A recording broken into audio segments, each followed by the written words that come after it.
Bonjour à toutes et à tous et bienvenue dans cette série d'interviews qui va nous permettre de mieux nous préparer pour cette soirée du 21 septembre à 20 heures, soirée au cours de laquelle nous allons ensemble incarner la paix et la nouvelle terre. Et tout au long de ce mois de septembre, je reçois les intervenantes et les intervenants de cette soirée qui seront en ligne avec vous. Et aujourd'hui, j'ai l'immense plaisir de recevoir Serge Boudboul. Bonjour Serge. Bonjour Thomas. Alors Serge Boudboul, tu es clairvoyant, tu es aussi enseignant des techniques d'éveil psychique et spirituel. Et j'ai envie de te poser une première question. Qu'est-ce qu'un clairvoyant? Comment est-ce que tu l'es devenu? Est-ce qu'un clairvoyant c'est un médium ou est-ce que c'est tout à fait autre chose? Donc, un clairvoyant a une spécificité, c'est-à-dire le clairvoyant, c'est la continuité de la vision en fait. Nous avons une vision physique et sa continuité dans le subtil, c'est la vision astrale ou clairvoyance. Voilà. La médiumnité, c'est autre chose, c'est on est en lien avec l'invisible. Le médium, c'est celui qui est entre deux mondes. Et donc, c'est pas exactement les mêmes facultés, mais il y a de l'un dans l'autre. C'est-à-dire que le médium est souvent clairvoyant, le clairvoyant n'est pas forcément médium. Voilà. Mais donc, moi, pour ma part, je suis devenu clairvoyant suite à un professeur magique qui m'a éveillé, je dirais, et donc depuis, je suis devenu éveilleur à mon tour. Mais c'est pour prouver aux gens qu'on a tous cela en nous. C'est à portée de main de chacun. Alors quand on est justement clairvoyant, comment est-ce que ça se manifeste dans le quotidien? Alors, la différence avec d'autres clairvoyants qui sont ouverts en permanence, ce qui est pour moi une erreur, parce que c'est déjà, on a une vie déjà, chacun d'entre nous, assez lourde, avec tous les problèmes que chacun porte dans sa vie. Si on avait en plus le poids de regarder l'invisible dans le même temps, ça serait une horreur. Non, cette clairvoyance s'allume quand on le veut, c'est-à-dire que là, on veut se connecter, on se connecte. Et en règle générale, on est en général déconnecté. Ce serait horrible d'être connecté en permanence. S'il y a urgence, on peut être connecté immédiatement. Si il y a quelque chose qui se passe, on le voit immédiatement. Mais la connexion au niveau clairvoyance ou au niveau des facultés, elle est un peu en berne en temps normal. Ce serait terrible d'avoir le poids de deux mondes en même temps. Alors j'ai envie de te demander aussi, qu'est-ce qui t'a donné l'élan, l'envie de participer à cette soirée du 21 septembre pour ensemble incarner la paix et la nouvelle terre? Je dirais que nous sommes dans une période d'urgence, d'immense urgence. Il y a des mots que je n'ai jamais entendus, que j'entends maintenant, donc ça fait plus de 25 ans que je donne des cours, des stages, etc. Et c'est la première fois que j'entends ces mots venant de partout, je suis perdu.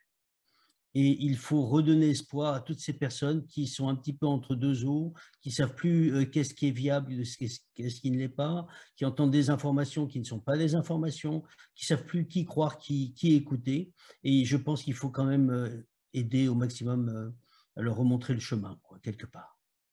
Alors on a souvent fait dire à André Malraux, le 21e siècle sera religieux ou ne sera pas. En fait, lui, je crois, a passé une bonne partie de sa vie à corriger cette citation et à dire notamment que non, lui, ce qu'il voyait, c'était plutôt un événement spirituel majeur qui se déroulerait au cours du 21e siècle. Est-ce que tu as l'impression qu'on est en plein dedans?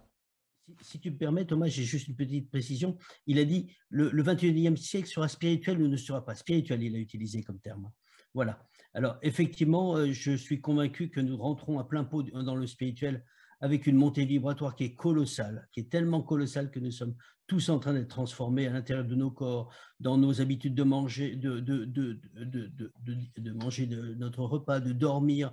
Nos sommeils sont totalement hachés à certains moments, pas toujours, et on se récupère sur d'autres jours. Nous avons des arrêts sur le temps, on a le temps qui se compresse ou se décompresse. C'est impressionnant ce que nous vivons tous, et c'est très fatigant pour les corps physiques. Donc nous sommes en plein pot en train de rentrer dans ce que j'appellerais la sphère de l'esprit. Alors, on a effectivement cet éveil, on a de plus en plus de gens qui sont éveillés ou réveillés, on va dire. Et puis, à côté de ça, dans les médias, on entend parler de guerre, de virus, de famine, de crise économique catastrophique. Toi, à ton niveau, comment est-ce que tu vois ça? Quelle explication tu peux nous donner? Je dirais que nous sommes à la fin des temps. Alors, ce n'est pas la fin du monde, hein, bien sûr. Nous sommes à la fin des temps matériels et on a un effondrement des valeurs d'un côté. Donc, tout ce qui est en 3 dimensions, tout ce qui est matériel est en train de s'effondrer tout doucement, de s'effriter dans tous les sens. On entend que tout le monde fait semblant que tout cela marche, etc. Mais les spécialistes disent qu'il y a un truc qui ne va pas. Ça va s'effondrer dans pas longtemps, que ce soit les différentes bourses, etc., mondiales ou quoi. On est devant quelque chose qui tient avec des bouts de ficelle, quoi. C'est de l'illusion. On est dans ce passage, c'est-à-dire que pour qu'on puisse passer à d'autres paradigmes, un nouveau système de fonctionnement qui va surtout être sur le monde de l'esprit, et c'est ce qui est en train d'arriver. Hein, pour preuve, c'est que quand j'étais jeune, je ne connaissais pas toutes disons, de gens qui voyaient en pratique réellement. Je ne voyais pas de médium, de vrais médiums. Sincèrement, bon, pour ceux qui sont de la jeune génération, ce que je dis peut paraître bizarre, mais je vous assure que ceci est vrai. Il n'y avait pas de voyants, il n'y avait pas de médium, il n'y avait pas tous ces livres qui donnent des clés, il n'y avait pas. C'est-à-dire, on rentre dans la sphère de l'esprit, on reçoit les clés pratiques. Moi-même, j'ai traîné toute ma jeunesse dans des librairies ésotériques, il n'y avait aucun livre qui donnait des clés. On avait juste l'Obsang Grand Pas à la rigueur qui donnait des petites choses, mais il n'y avait rien d'autre. Et aujourd'hui, c'est un raz-de-marée de livres, un raz-de-marée d'informations. Et c'est là où, entre il n'y a rien et d'un seul coup, il y a un torrent d'informations, il y a forcément une dispersion. Et là, il faut trier, il faut discerner qu'est-ce qui arrive, qu'est-ce que je prends, qu'est-ce que je ne prends pas. Et pas j'avale tout ce qui traîne. C'est important. Voilà. Alors, Mais c'est la venue de, pour moi, l'esprit avec un grand E sur toute la planète qui fait cet éveil chez tout le monde, mais le bas, les contre-forces réapparaissent d'office. C'est comme si on faisait le nettoyage de printemps. Alors, il n'y a pas plus de poussière qu'avant, sauf que tout ce qui était sous le tapis et sous le canapé apparaît. Voilà, et sous les meubles, bien sûr. Alors, dans le monde, j'ai envie de dire, visible, on voit surtout malheureusement les forces des ténèbres se manifester. Est-ce que toi, les forces de la lumière, tu les vois à ton niveau se manifester aussi? Alors, ce que je veux simplement dire, Thomas, c'est que les forces du bas sont toujours très visibles. C'est comme quelqu'un qui a une voiture qui fait un grand coup de klaxon, on n'entend que ça, même si on est à 800 mètres de la voiture. Les forces d'en haut sont toujours très discrètes. C'est ça la différence. Ce n'est pas parce qu'on ne les voit pas qu'elles ne sont pas là. Et elles sont aussi en puissance que les forces d'en bas. Donc il ne faut pas ne voir que le monde des apparences. Et quel conseil concret tu aurais envie de donner à ces personnes qui s'inquiètent justement de ce qui se passe aujourd'hui? Quel conseil on peut leur donner?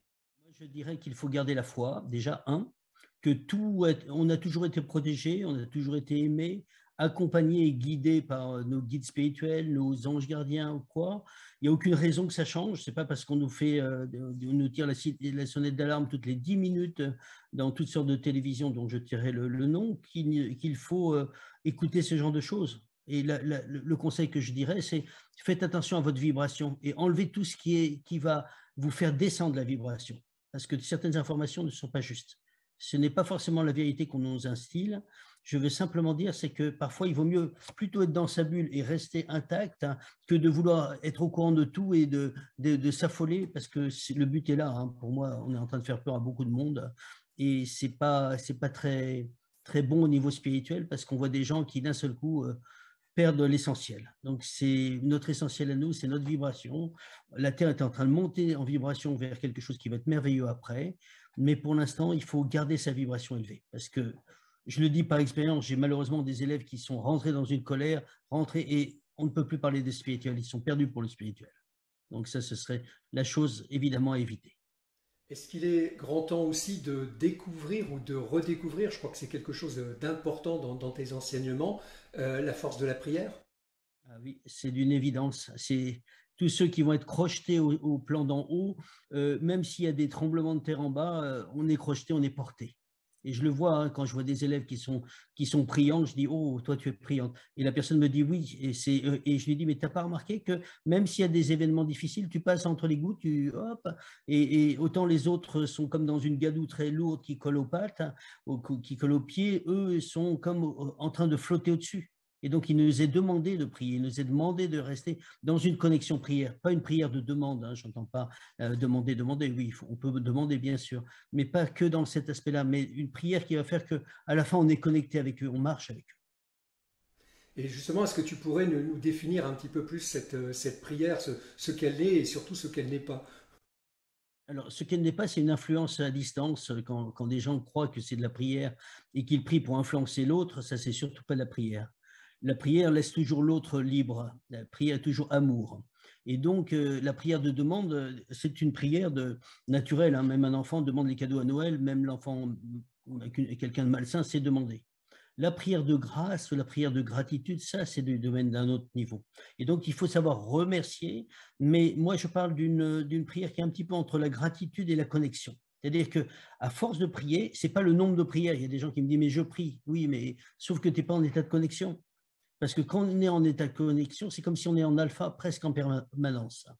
Donc, il faut savoir prier d'une intensité qui fait que on marche plus seul, on marche avec eux. C'est pas du tout pareil.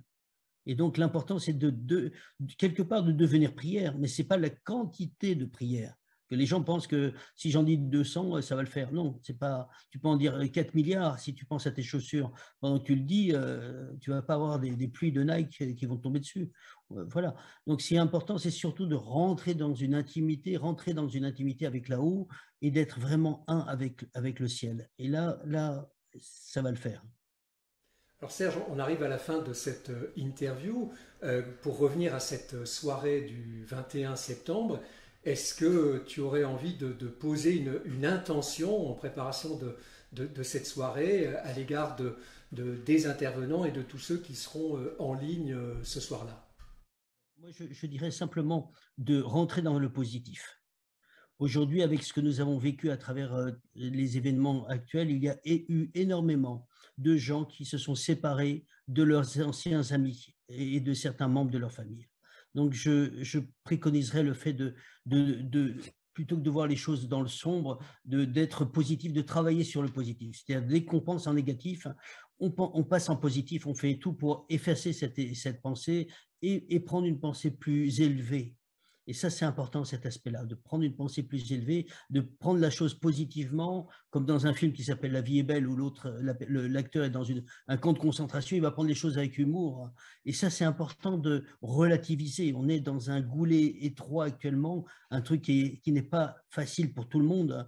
Et donc, il faut trouver tous les moyens de tenir notre vibration élevée, de devenir positif, de ne pas perdre sa positivité. Parce que là, tout ce que l'on voit à travers la télévision, à travers les médias, ce n'est pas fait pour arranger ce genre de choses. Donc, au contraire, c'est notre trésor. Donc, il faut le protéger, il faut rentrer dans un état de prière. Il ne faut pas marcher seul, il faut marcher avec eux. Hein, ils sont là, ils nous répondent. Hein, l'important, c'est d'être sincère, d'être voilà, un homme ou une femme de bonne volonté. Mais on n'est pas seul. Donc, voilà. Et je vous souhaite à tous un bon courage, mais accompagner avec eux, c'est plus facile. Un très grand merci Serge pour cette interview et puis ce message positif et ce message d'espoir. Merci à vous toutes et à vous tous qui nous avez suivis tout au long de cet entretien. Je vous donne bien évidemment rendez-vous au 21 septembre à 20 h pour ensemble incarner la paix et la nouvelle terre. D'ici là, eh bien, soyez en paix.